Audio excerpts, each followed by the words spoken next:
akan mulai dua arah pada malam hari ini. Saya ke Kang Pipin dulu. Jadi 10 tahun PKS jadi oposisi, sekarang PKS bakal gabung ke koalisi atau tetap jadi oposisi? Ya tergantung siapa yang menang.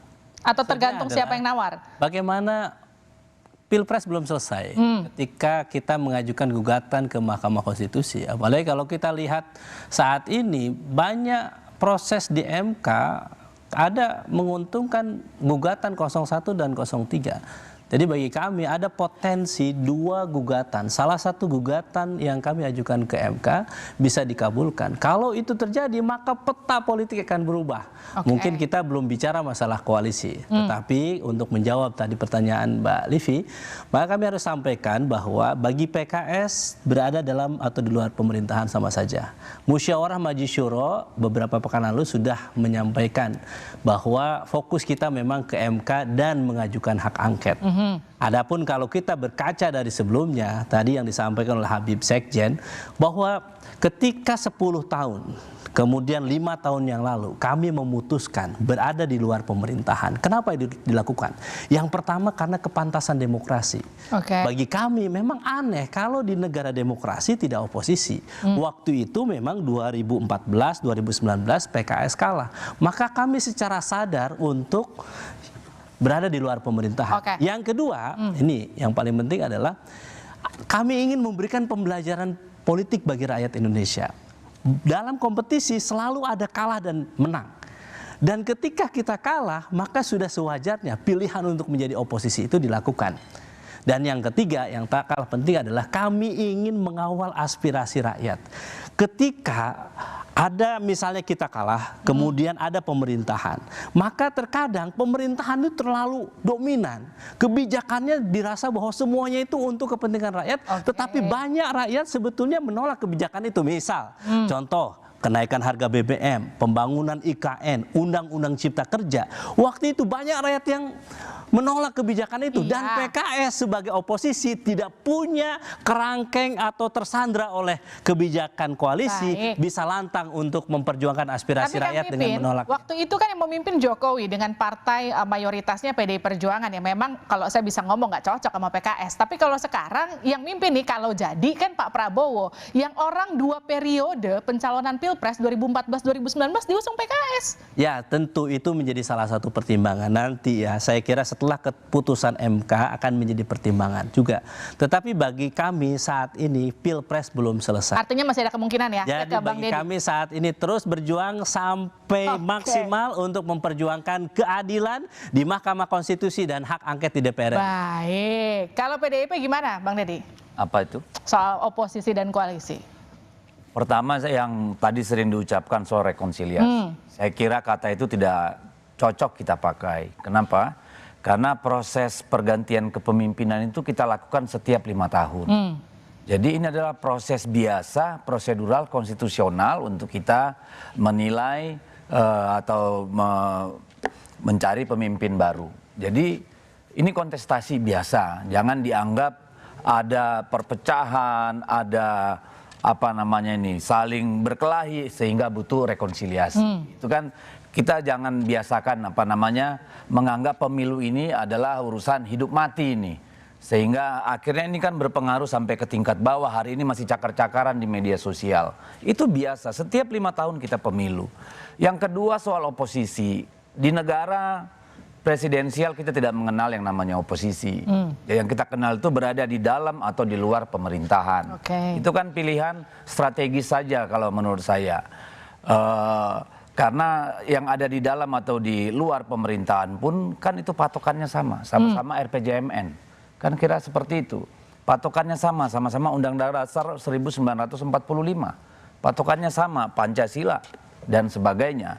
Tinggalkan posisi yang berbeda. Kalau menurut saya, posisi itulah kemudian nanti yang berimplikasi pada apa namanya positioning terhadap berbagai kebijakan maupun program-program yang diambil. Jadi konteksnya adalah menyempurnakan. Kalau menurut saya, ya menyempurnakan bisa jadi dengan setuju, bisa jadi dengan tidak setuju. Kan seperti itu. Jadi itu hal yang kita bangun. Demokrasi kita memang seperti itu. Gitu loh. Jadi saya ke Bang Habib. Bang Habib, kalau kata Bang Deddy itu tadi bukan rekonsiliasi. Jadi namanya itu apa Bang?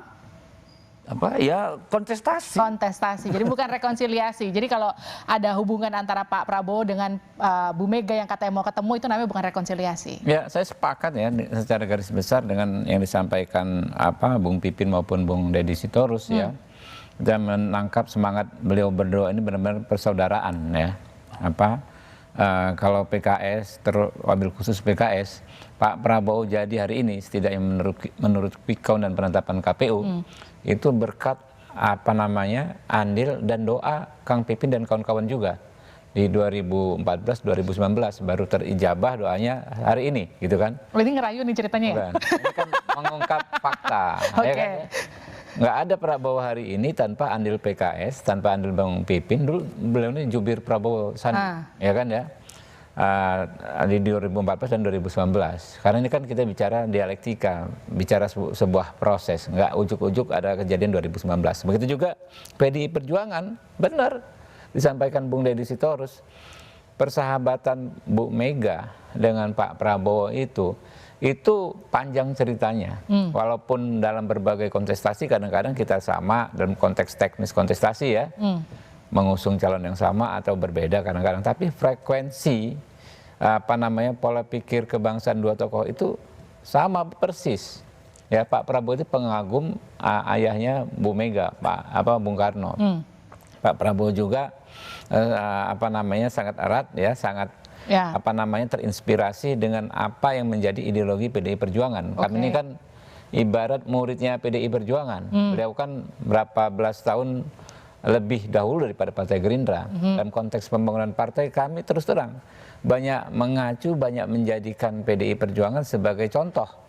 Nah, karena itu kalau hanya ada dinamika kemarin panas-panasan dikit ya kan, cuma kesalahpahaman Bung Deddy dengan Noel, ya gak? Saya dengan Adian, itu kecil dalam konteks frekuensi persahabatan antara dua partai dan antara dua tokoh utama di partai gitu. Jadi kalau nanti misalnya ada kesepahaman ya, bekerja sama, apakah bentuknya sama-sama di pemerintahan atau ada yang di pemerintahan sebagian, ada yang di luar pemerintahan, tapi sama-sama bersemangat untuk kita memaksimalkan momentum emas saat ini ya, mencapai Indonesia Emas 2045, saya pikir bukan sesuatu yang aneh.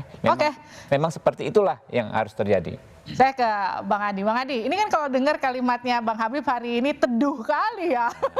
Jadi seolah-olah kayak mau dirangkul semuanya. Ini kalau Anda melihat memang bentuknya akan seperti itu nanti pemerintahan Prabowo Gibran kalau dilantik?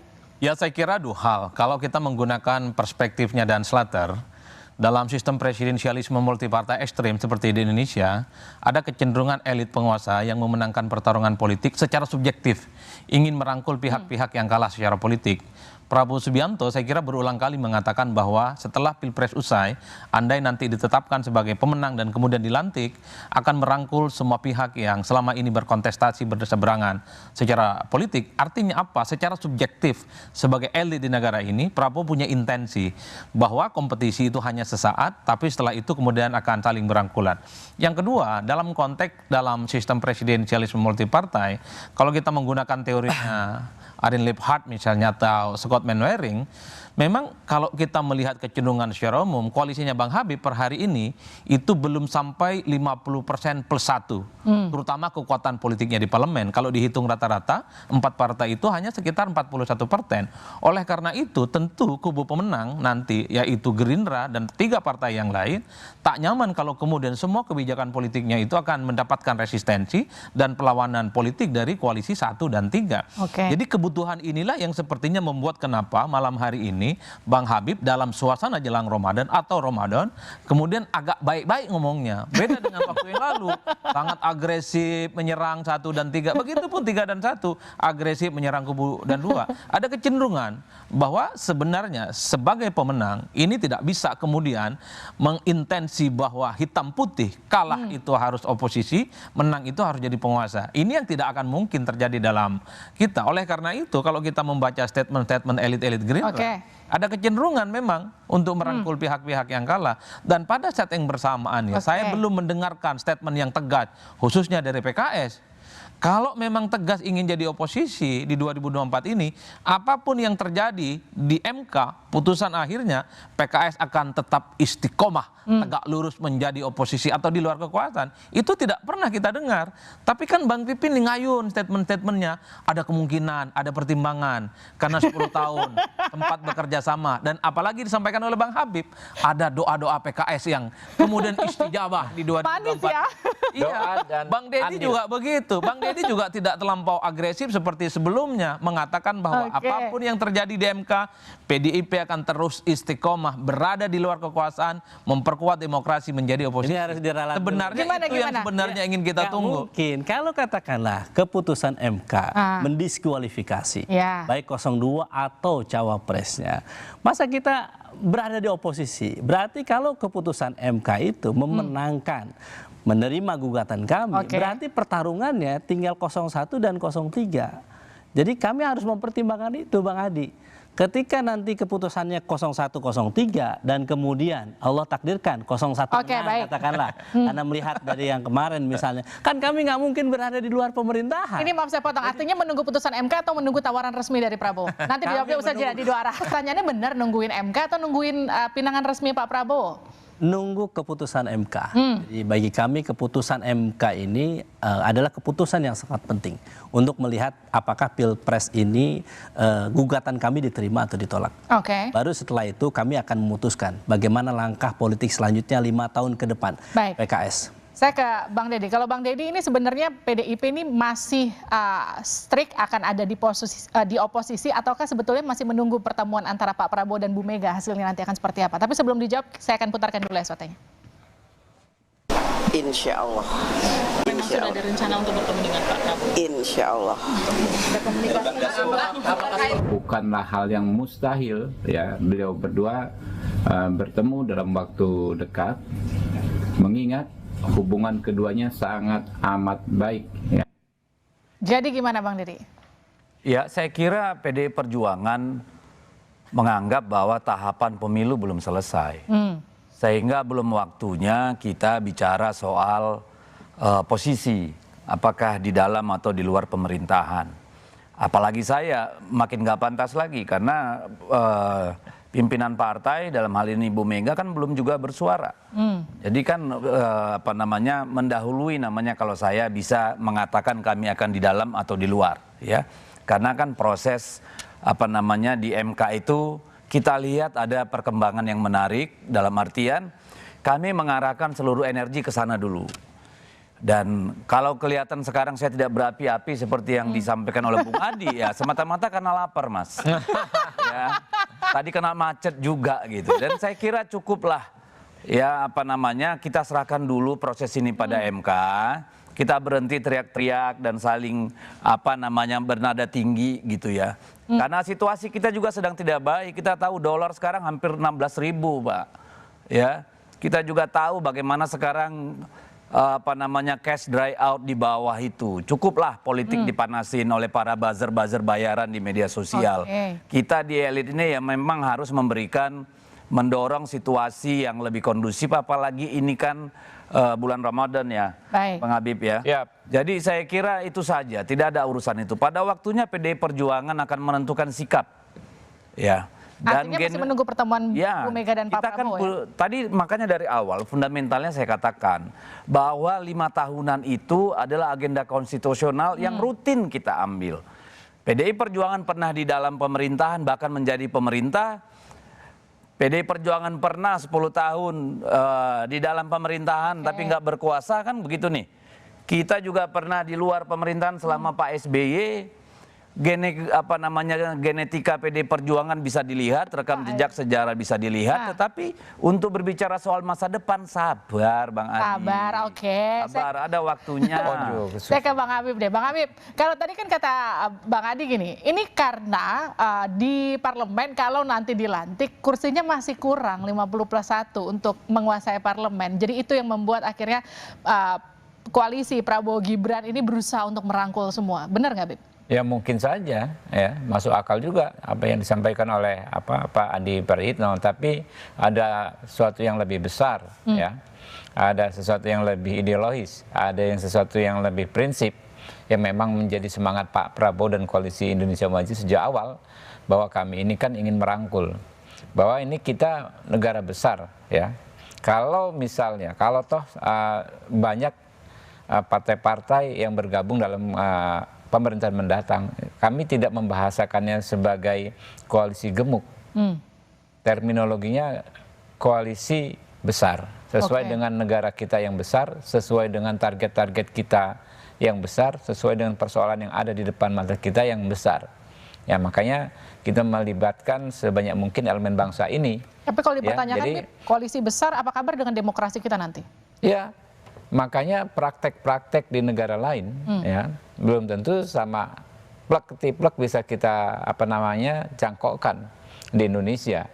Misal model di Amerika 50-50 lah ya, 50 50% di kekuasaan, 50% di luar, saling kritik.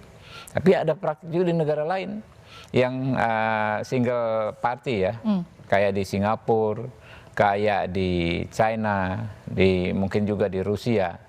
Kita harus yang mana? Ke kanan atau ke kiri? Kita nggak harus ke kanan atau ke kiri. Kita bisa rumuskan model demokrasi kita sendiri. Kita ini kan sebagai bangsa terus berproses. Memang dalam membangun sistem kita juga mengabsorb, kita mengambil dari luar. Tetapi yang bisa menentukan yang mana yang ideal itu diri kita sendiri. Ini saya tanyakan ke Bang Adi. Bang Adi, yang menentukan yang ideal itu kita sendiri, itu versinya Bang Habib. Tapi yang jadi pertanyaan gini tadi kan, apa kabar demokrasi kita kalau semuanya nanti akan gabung ke koalisian pemerintah? Ya saya kira memang bisa dipastikan check and balances itu runtuh lah ya. Kalau tidak mau disebut runtuh ya ambruk total sebenarnya. Karena sebenarnya dalam sistem presidensial sekalipun, ya tentu keseimbangan-keseimbangan yang dimunculkan dari partai politik, terutama non-koalisional pemenang itu dibutuhkan, Zilvia. Itu artinya apa? Ini tentu untuk menghindari eksekutif heavy, di mana kekuasaan eksekutif itu cukup luar biasa, sehingga kebijakan-kebijakan politik yang selama ini tidak berpihak kepada rakyat, itu ada yang kemudian menyampaikan protes, aspirasi. Karena kalau itu tidak muncul, maka kawan-kawan mahasiswa seperti inilah yang akan luber ke jalanan, melakukan resistensi dan perlawanan di luar ekstra parlementer. Ini yang dikhawatirkan. Oleh karena itu, saya selalu mengatakan, saya selalu berharap bahwa Bang Habib kalau memang benar nanti adalah sebagai pemenang di pemilu, nggak perlu ngajak yang lain. Ngapain? Supaya pemilu itu ada gunanya. Yang kalah itu biarkan berada di luar kekuasaan, berjalan di tempat yang sunyi, yang menang nikmati seindah-indahnya. Karena sejatinya politik itu adalah berkuasa, mengakumulasi kekuasaan politik. Itu penting bagi saya. Kalau tidak begini, tidak ada reward and punishment-nya, pemilu dianggap lucu-lucuan. Yang kalau juga dapat menteri kan repot ceritanya. Nah yang kedua nih Silvi, kalau ditanya kepada basis konstituen PKS dan PDIP, mereka itu nggak mau kok berkoalisi dengan Bang Habib sampai kapanpun. Makanya kalau ini pakai konsorsium secara politik, ditanya kepada basis konstituennya, rasa-rasanya kader-kader PDIP, kader-kader PKS itu tak mau berkoalisi dengan kubunya Bang Habib, apapun judulnya. Unfortunately, cuman yang kita tahu bahwa persoalan koalisi ini persoalan elit, bukan persoalan rakyat. Bang Habib, itu yang perlu kita sama-sama cermati lagi ya. Satu soal civil society. Civil society bukan sesuatu yang terlarang. Sedemokratis apapun sebuah negara, civil society tetap perlu ada. Teman-teman mahasiswa, anak STM harus tetap kritis. Menyuarakan aspirasi mereka. Jadi jangan dikira itu sesuatu yang nggak sehat. Ya, kalau toh ada dua kekuatan di luar pemerintahan, di dalam pemerintahan, mereka tetap bisa punya juga sikap mereka sendiri kok. Mengkritisi jalannya pemerintahan ya. Lalu begitu juga format kita ke depan, sehat nggak sehat kan kita lihat dari tercapainya tujuan kita. Tapi tadi dibilang sama Adi kan percuma ada pemilu kalau semuanya masuk ke koalisi. Pemilu dalam konteks nomenklatur saja namanya PPWP, pemilihan presiden dan wakil presiden. Ya kan, yang diperebutkan kan itu. Dalam konteks presidensial ya. Jadi kita memang kalau pemilu parlementer jelas ya, bukan hanya presiden dan wakil presiden, tapi pemerintahan secara umum ya. Tapi kalau kita pemilu kita istilahnya itu bahasa konstitusi dan undang-undangnya adalah pemilihan presiden dan wakil presiden. Itulah yang diperebutkan. Oke. Ya, jadi tetap terbuka dan faktanya memang, ya. Baik. Kita mengizinkan, ya, kita saling mengakomodir setelah selesainya pemilu. Jadi bukan tidak ada gunanya ya. Pemilih untuk memperebutkan presiden dan wakil presiden. Baik. Ya kan? Saya ke Kang Pipin. Tadi kalau kata Bang Adi kan beda suara antara elit PKS dengan apa yang ada di grassroots, benar nggak gitu? PKS itu selalu mempertimbangkan bagaimana aspirasi di bawah, dan mekanisme pengambilan keputusan di PKS itu dari bawah, dari grassroots dulu, tidak ujuk-ujuk ke tiba-tiba ke elit. Kalau misalnya saat ini yang disuarakan oleh PKS, Musyawarah Majelis Syuro, 99 anggota Majelis Syuro dari seluruh Indonesia bermusyawarah memutuskan bahwa saat ini fokus untuk gugatan ke MK, dan yang kedua adalah bagaimana mengawal hak angket di DPR RI. Itu dari mana? Itu suara rakyat. Itulah kenapa PKS ini konsisten dari awal.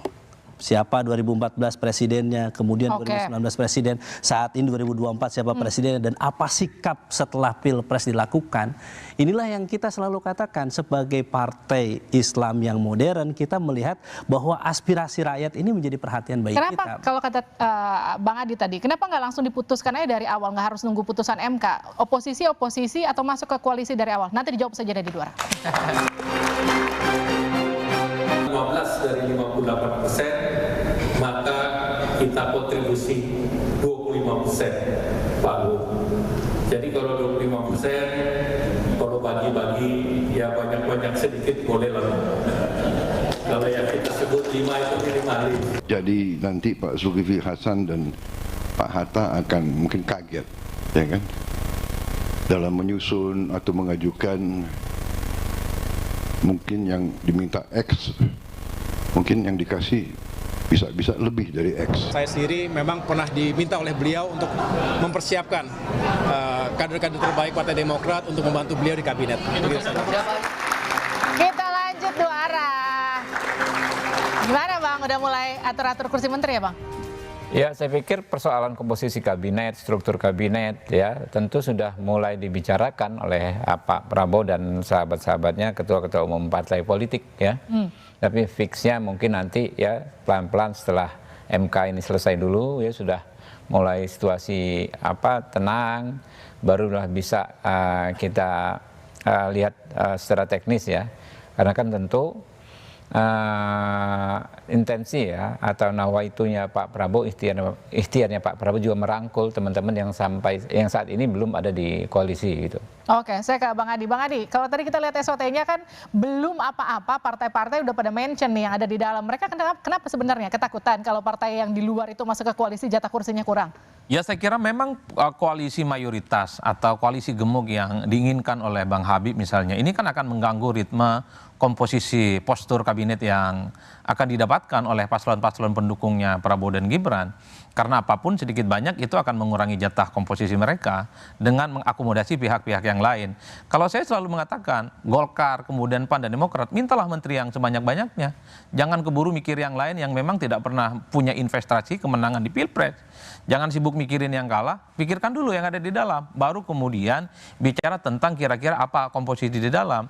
Jadi pernyataan Golkar, kemudian PAN dan Demokrat sebenarnya sebagai salah satu bentuk todongan politik kepada kubu Prabowo dan Gibran. Bahwa mereka sebagai partai pengusung ya jatah kursinya, portofolio politik yang mereka inginkan harus sesuai dengan proposal perjanjian di awal. Karena bagi mereka sudah tak punya jagoan di Pilpres, sudah tak punya jagoan wakil presiden, satu-satunya untuk mengakumulasi kekuatan politik mereka adalah dengan mendapatkan jumlah menteri yang mereka inginkan secara maksimal. Nggak ada pilihan.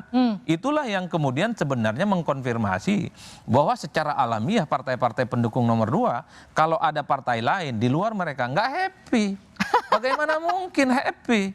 Selain ideologinya beda, selain proposalnya beda, kepentingannya juga beda. Ini ibarat orang mau tidur dalam satu kamar, kamarnya terbatas, tapi ingin menampung banyak orang. Penuh sesak, yang itu saya sebut secara alamiah itu nggak kondusif secara psikologi politik.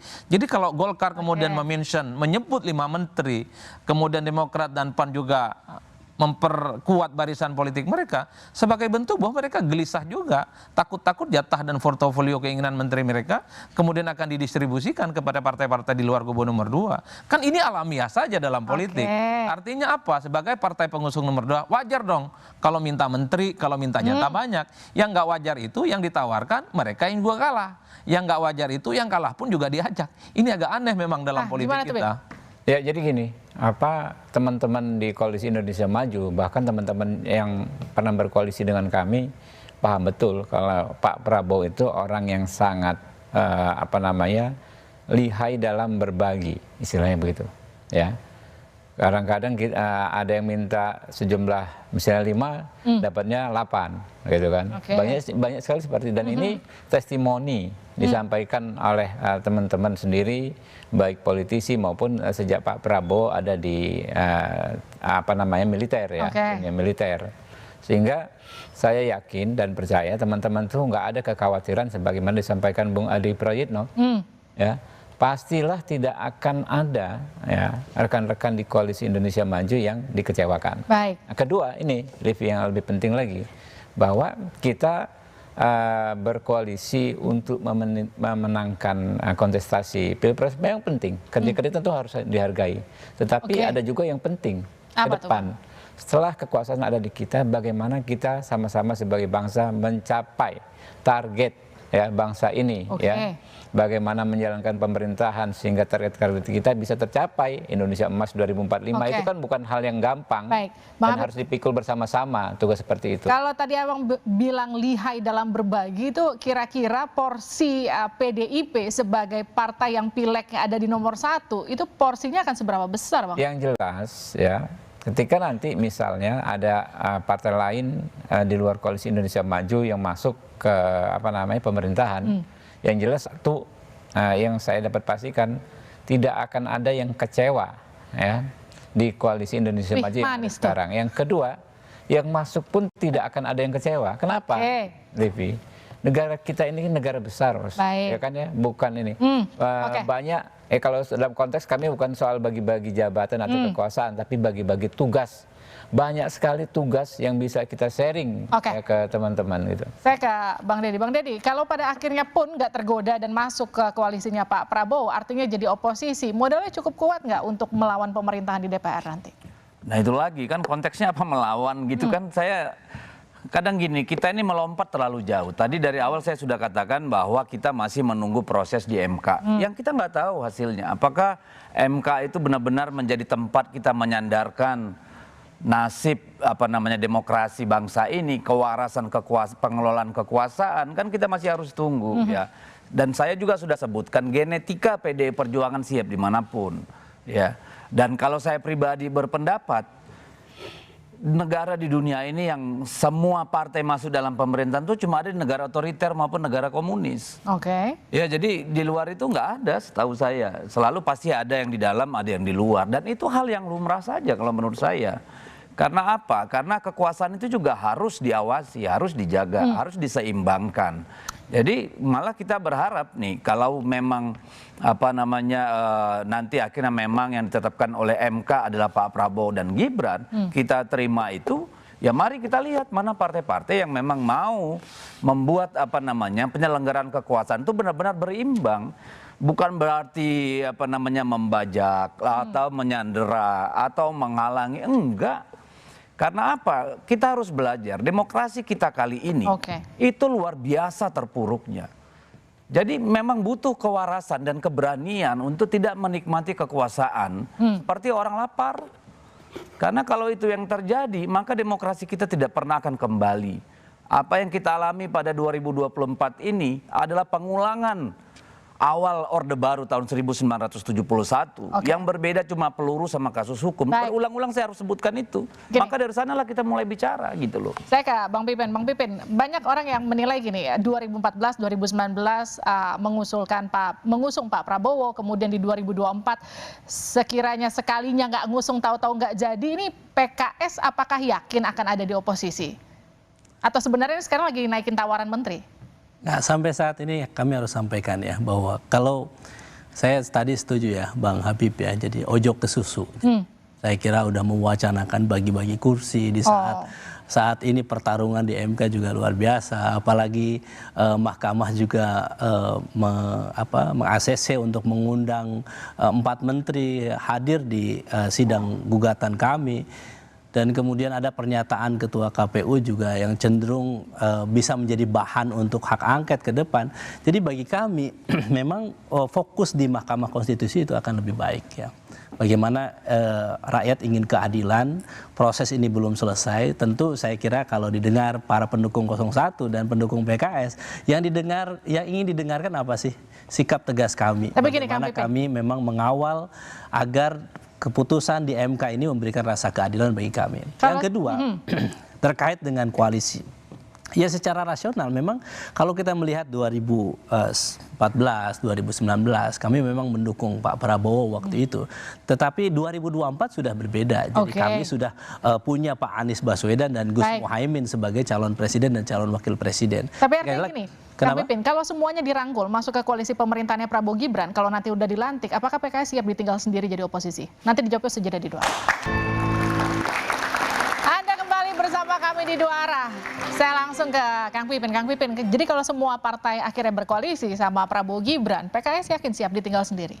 2014 dan 2019 sudah membuktikan bahwa PKS meskipun sendiri, terakhir kan 2019 ketika Gerindra gabung ke pemerintahan Pak Jokowi, kemudian Demokrat juga gabung ke pemerintahan Jokowi, sampai hari ini kami konsisten berada di luar pemerintahan. Jadi bagi kami berada di luar atau di dalam tentu akan dilihat maslahat dan madorotnya, mana yang lebih besar di situ. Yang kedua, kita akan dengarkan bagaimana aspirasi kader, pengurus dan konstituen PKS. Yang ketiga, tentu tadi kami sampaikan kepantasan demokrasi yang kita lihat, konsekuensi kalau kalah menang dan sebagainya. Tetapi kami harus sampaikan itu adalah domainnya musyawarah majelis syuro yang akan bersidang mungkin setelah keputusan MK nanti. Dan sekali lagi kami sangat menghormati siapapun yang mengajak dan sebagainya, kami tentu akan tegak lurus dengan keputusan musyawarah majelis syuro. Oke, saya ke Bang Deddy. Bang Deddy, bagaimana memastikan check and balance nanti kalau misalnya pada akhirnya PDIP ada di luar dan semua partai masuk ke koalisi? Ya mungkin itu fase yang harus kita lalui sebagai bangsa. Hari ini tidak banyak orang yang teriak tentang betapa kacaunya kemarin pemilu kita. Kekuasaannya, saya tidak bicara kontestan. Kita melihat bagaimana kekuasaan dimanipulasi sedemikian rupa. Apa jaminan? Ya, kalau saya kira ini memang waktunya untuk bangsa ini cuci darah. Karena apa? Karena kekuasaan kali ini betul-betul sangat membawa mundur demokrasi kita. Ini bukan soal siapa yang menang. Kami lebih pada kualitas demokrasinya, pada bagaimana kekuasaan itu menjaga kewarasannya, bagaimana instrumen-instrumen negara itu berjalan pada ranahnya. Itu yang menjadi concern kami. Bukan soal siapa yang menang, siapa yang kalah. Tapi kalau sekali lagi, kalau soal berada di dalam atau di luar pemerintahan, kami siap di mana saja. Dan saya berulang-ulang akan katakan genetika PDI Perjuangan itu adalah memang genetika yang bersama-sama dengan rakyat. Itulah kenapa dari dulu kita selalu mendengarkan aspirasi rakyat. 2014 Pak Jokowi itu adalah aspirasi rakyat. 2012 dia gubernur itu aspirasi rakyat. Terus sampai Pak Ganjar Pranowo. Dan kita konsisten di situ. Bahkan ada untungnya ketika PDI Perjuangan ada di luar di luar pemerintahan. Karena apa? Akhirnya konsolidasi kita, kaderisasi kita bisa menjadi lebih masif. Justru kemarin misalnya ini pendapat saya pribadi ya, karena DPP belum memutuskan. Berada di dalam pemerintahan justru membuat kita sering harus mengkhianati ideologi kita. Ambil contoh undang-undang Omnibus Law.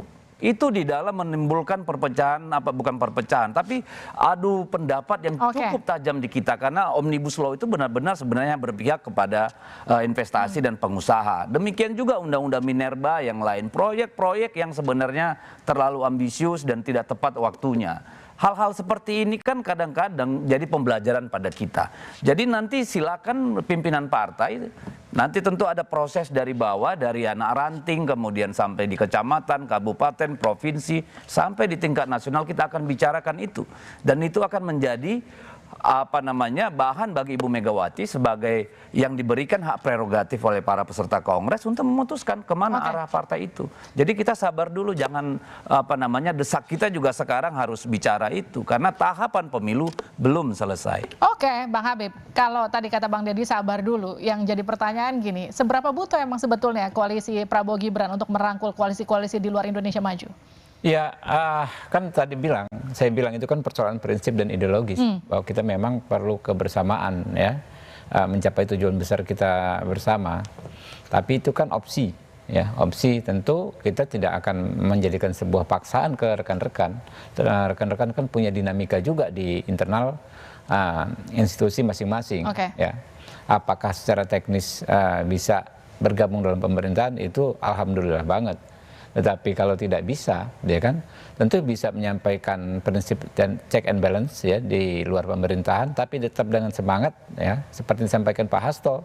Saya terngiang-ngiang sekali ya, di luar pemerintahan pun tetap kalau ada kebijakan yang baik tetap harus disupport. Nah itu kan yang ideal, sampai seperti yang dipraktekkan PKS selama ini juga, gitu kan ya.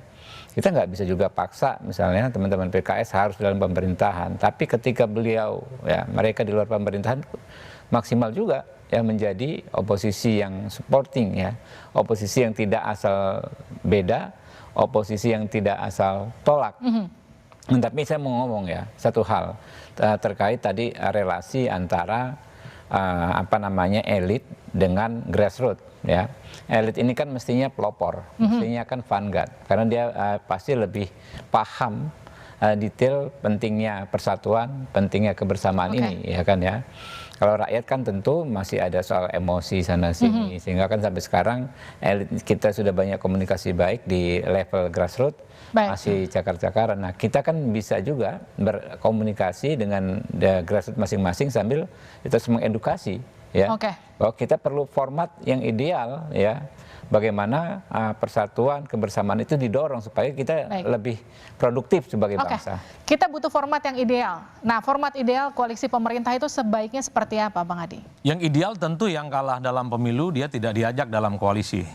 Dia menjadi check and balances dan atau tidak masuk ya kan, jangan pilihannya cuma diajak dong. Betul, itu yang menurut saya tidak masuk atau di luar, kan itu opsi yang sebenarnya ideal. Ada reward and punishment. Kalaupun toh in the end of the day-nya politik itu adalah serba kompromi, serba akomodasi, anggap saja misalnya partai-partai politik ini semua dirangkul oleh Prabowo dan Gibran. Partai ini harus berani menjadi oposisi dari dalam.